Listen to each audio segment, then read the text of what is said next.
guys, this is week 21 science. We are going to be building towers this week. You can find the information on page 197 in your foundations guide. Before we begin building the towers, I want you to think about some towers with which you are familiar. Maybe the Eiffel Tower in Paris, or Rapunzel's tower from a story, or maybe even a famous tower from the book of Genesis, chapter 11. Okay, now picture some towers in your mind, and then we're going to answer some questions, and you can talk about these answers with your parents. Okay, the questions are, what were towers used for in history? Why do we need towers today? What kinds of things do engineers need to think about if they're going to build a stronger and taller and longer lasting tower? Okay, think about some characteristics of a strong tower or a weak tower. How can you make a tall tower stronger? Does changing the shape affect the tower's strength?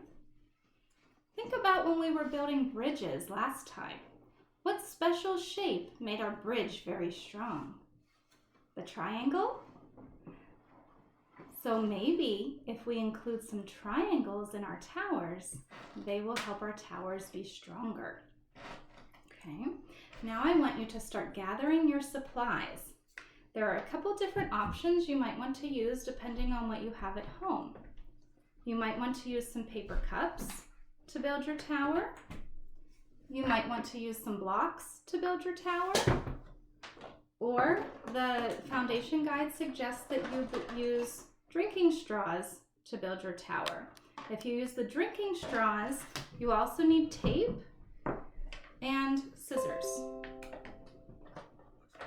Once you've gathered your supplies, I want you to start building a tower.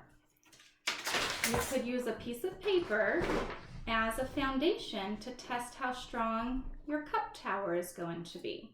If we build our tower straight up, is it going to be very strong? Or might it fall over easily?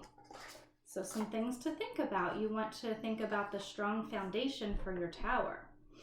Okay. I have two sample towers that Noah and Abigail built, and I'll show them to you for some ideas. First, we have Abigail's tower that she built out of straws. We wanted to make a strong tower, so it has to have lots of supports. Okay, I wonder if it will hold this. It might be kind of heavy. Let's try. It did support the weight of this box of blocks. Now let's look at Noah's tower. Noah designed his tower a little differently. It's more rectangular. It's taller than Abigail's. Let's see if it can also support the weight. Will it reach up that high in the video? His is a little wobblier because of the base, but it still supports the weight. So your challenge is to build a tower that is both tall and strong. Whether you want to use the cups, whether you want to use the straws, or just blocks, whatever you can find at your house. Okay, have fun building. Hopefully we'll see you soon.